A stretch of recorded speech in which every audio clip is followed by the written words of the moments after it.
Well, I thought I'd do a little video today just to show you the other side of what I do, because it ain't all about being behind a camera, but it was to start with. And what happened was, when I lived in a place called Norfolk, I saw a barn owl fly in front of me, and it was a wonderful experience. And then it made me look into things like environment, habitat, so on and so on. But I was actually taking a picture at that time. I was on the Sir Peter Scott walk. So the photography then led me into looking at other stuff. And then I became interested in working with animals as well, just to find out a little bit more about the yin and yang of them, how they work. And as this video will show you today, my job is not all sunshine and skittles. It's also a case of finding things that fly off. So yesterday I came to see a dear friend of mine who lives just down the road. I'm in the Carmarthenshire countryside today in Wales. And it was 31 degrees yesterday. And I brought the bird that I should never have brought, because when it's hot, she always buggers me about. And yesterday she decided to fly off and that she didn't want to come back. So it's currently 6 o'clock in the morning. I've come back again, so I left at 4:30. And hopefully I'll be able to track her, find her, and then get her back in the van and get her home before breakfast. Let's see if we can catch her.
So we're at the location where she decided yesterday she didn't want to come back. But before I talk about Takora, in Britain it's perfectly fine to go out and buy birds. There's no legislation to stop you from buying any species you like, and I'd like to see that stopped, because I don't think it's beneficial to the countryside. But also, if you're flying birds, you need to really be using something like this, and this is really beneficial to where I can come and track this bird. So this is a Marshall's GPS system, okay, and currently Takora is wearing one of these. There we go. Okay, now this transmitter I can put to sleep, but it also gives us a lot of other information: how far they fly, what they're doing, so on and so on. But it tells me where she is from a GPS perspective. And this is called a pocket link. Okay, and then what we do, we turn the pocket link on. It sends a signal to a satellite, or sorry, the transmitter sends a signal to a satellite. The satellite bounces it back to this, and then it goes on to the phone that you're watching this video on the moment. So I can't show you the app, but it's called AeroVision. And what it will do is, in a minute, I'm going to turn it on, see if I can find, well, I need to turn the transmitter back on, and then basically find out where she's decided to spend the night. Hopefully she's not caught any rabbits or anything like that, because that'll make my life much harder. Takora is a black-breasted buzzard eagle, but she's also got a few other names, but I won't even say that now. She's quite a large bird that you would find in South America, and powerful bird. Lovely bird that slope soars, okay, but Takora's got this little habit of misbehaving from time to time, and you know, this is what I do love this part of my job, because these animals do have character, personalities, just like us, and it gives you a good indication of how they behave when they're in the countryside. Plus you understand that these, like with the characters and personalities, the wild birds have got exactly the same. So when you're out there doing you're studying wildlife, or you know, you're trying to photograph a specific pair of birds, for instance, you'll pick up on a regular basis all these different behaviour patterns that they have, and then that helps you in the future with getting your work and so on. Okay, let's get this turned on.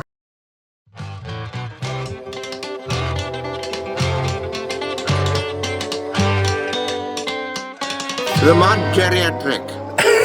So, got the signal of the bird, and I bumped into this nice young man whose farm's just behind us, and he was out walking his dog this morning.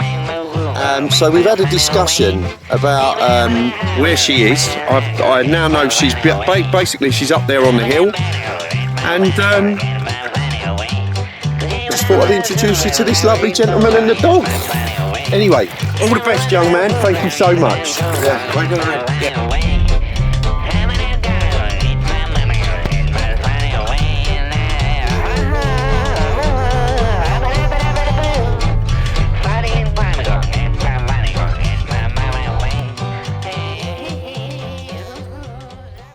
So we parked the van up, and she's about 400 yards up in front of me. It's always good to go out early because we had a little bit of rain overnight as well, so I'm hoping that she's got a little bit damp, which means she's not going to fly too well. But it's always awkward when you're in a place where you know you might be walking on other people's land, and I'm always conscious of that because I always like to get permission first, but because it's so early I think waking them up will make it even worse. But anyway, so working with birds and obviously being a photographer has really given me a better insight into environment issues, so on, and I met some great people during that time, and one I hope to introduce you to later on in the video if I get this bird back. But it's been really helpful in the respect that you can understand behaviour patterns, how they act in different climates through the seasons, and in general just how bloody awkward they are.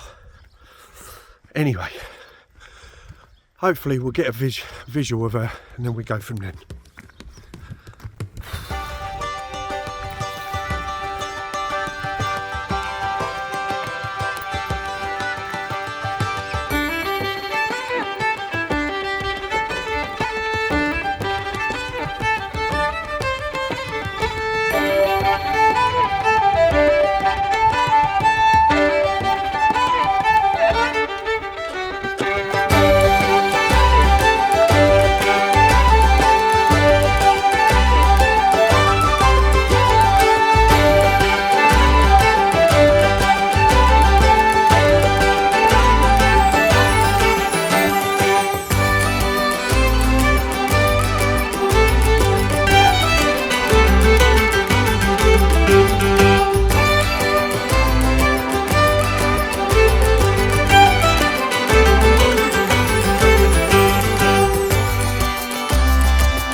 So this is where the GPS is really important, because on a day like yesterday I could turn the transmitter off.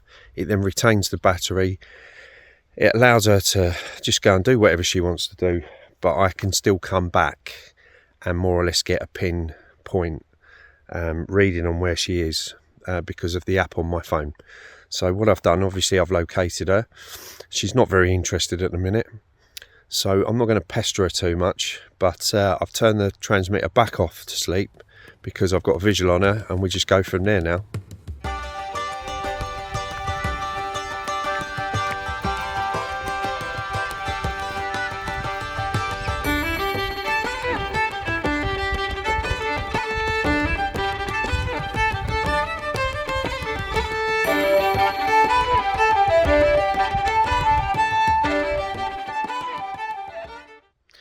this is boring. She obviously likes it up there. Anyway, we've got a rabbit lure down there. Nice chunk of turkey on it. She still ain't interested. I have said that I will ring the local taxidermist, but that didn't bother her either. Anyway, it's just patience.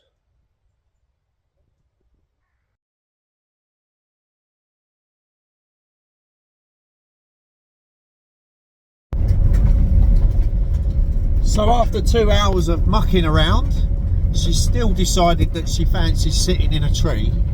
So I've got to be a little bit crafty now. So I've just popped back to my pal's house, had a quick cup of tea, got myself some different food, and also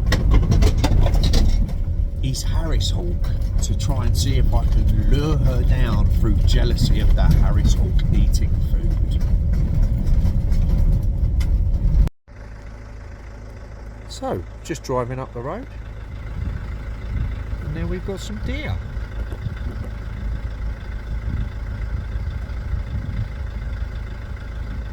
Off they go.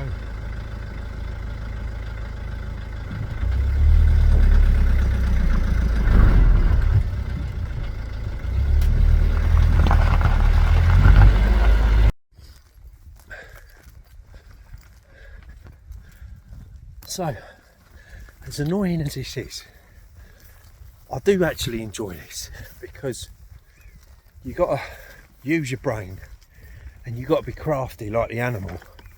So currently there's some buzzards just above her. You can probably hear them, and they're beating her up at the minute.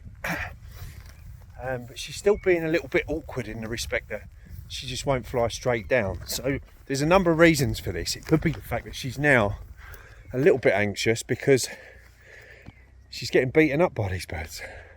But the main thing is she's flown back towards the van. So that makes life a little bit easier instead of having to carry her all the way. Watch this space. Well, that didn't work. So it's now for plan 2. And this is where we get another bird out and feed the bird in front of her. And hopefully her eyes will be too big for her belly.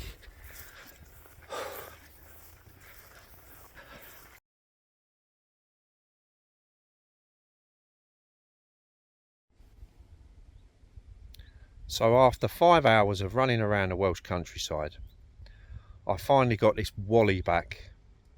But I couldn't have done it without the help of this one. So this one was in a tree. I had to feed that one to get this one down, and then I had to get this one off of that one's food. Now I've just got 2 birds to deal with. What a plonker, Rodney. Oh, P.S.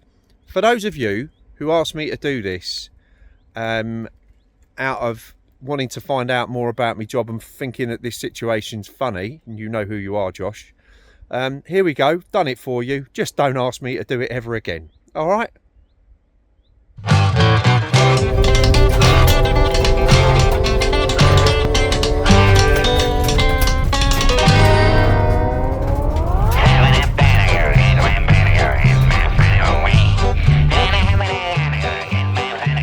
Okay, so I'm now back at my dear friend's house. Just going to drop back his Harris hawk, and I thought while I was here it'd be nice for you to meet him. So we're going to do 5 questions with Carl Jones. Well, when we come in and sit down after we've made a cup of tea. All right.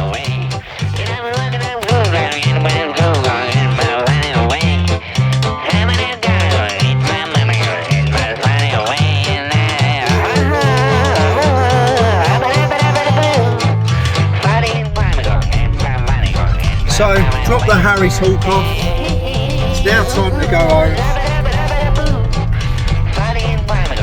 It's pouring down with rain, so I'm glad I got that done before the heavens open. Apparently we've got a bit of rough weather coming. Yeah, 20 to 2, so I've been out quite a long time. I'm going to go and grab a sandwich. hopefully this won't happen again next year. But, this is the perks of working with animals, but it is an important part of what I do, because I don't think I'd have the skill sets I do today if I hadn't have, had the experience I had with animals, and it certainly has helped me, especially when I've then gone and worked in the field in other parts of the world. But I hope you enjoyed the vid, and I'll see you later on.